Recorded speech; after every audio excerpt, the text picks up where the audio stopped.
Ungaze nawe kakhulu bese ungasaqondakali ukuthi ubese isima kanjani.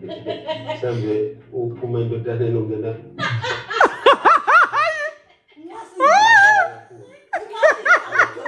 Hey, asibasifike njani ke ngoku apha babakhe molweni ndanamkela kubaMgobhozi TV. So ke bethunani uTirelo besimbonile kwizingane zesithembu season 3 episode 9 engxoxweni noTata Musa Mseleku.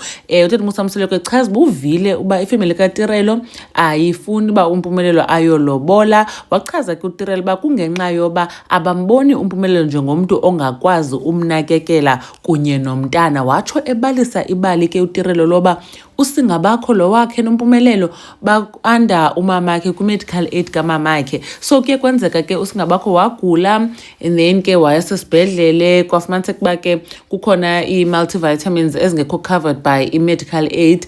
Umamakhe ke caba makaTirelo wabanika islip echaza uba funeka ke bembhatele yabo bamreimbese.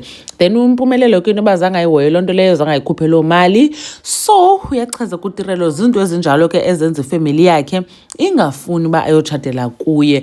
Hayi ke wakhala nokhala ke uTirelo esithi uba Tata Musa Mseleku unyana yakho ndiyamthanda nyhani kodwa angekhe ndiqhubekeke ndimane ndinyamezela. Hayi ke uTata Musa Mseleku unyamaza akafuni mntu uhambayo. Wabesitsho ke uyamfuna uTirelo uba abe khona. uTirelo wamxelela uba hayi ukhona amahle and ke amahle sana ufumene uMpumelelo ufumene umuntu orayithi ku-Amahle ngoba uAmahle unguyebo baba. So ke hayi shem ufumene imatch yakhe bazaba right ngoba uza kwenza yonke into ayifunayo ungathi unguvuma zonke uAmahle. But ke ekugqibeleni ke uTata Musa Mseleku nje banibona apha kule video ndiyifakileyo kwi-intro uthe ke xa ehlukana ke noTirelo wathi hey hayi masingachithi ixesha elininzi kakhulu kunye ngoba abantu bazawude bacinge bikho nto enzekayo phakathi kwethu ibe ngathi wena usuke kunyana wangena kutata. Hayi bo ndithi ndithe xa ndijonga ku-X formerly known as Twitter ndafika ke izingane zesithembu zitrenda number 1.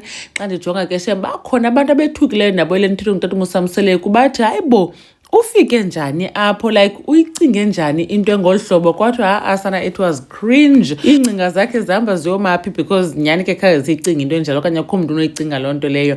Then nendlela ke bingathi umjonge ngayo ke uTirelo bathi abantu hey hayi uyakrokrisa and kaloku ngulo usandothatha uwife number 5 only 2000 noTirelo ke ngama 2000. So bathi abantu hayi ke ngoku kukhona esenza uba singamqondi ba ithini into yabo.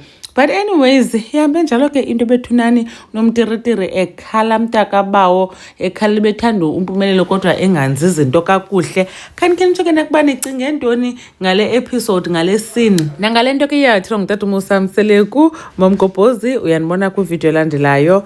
Bye.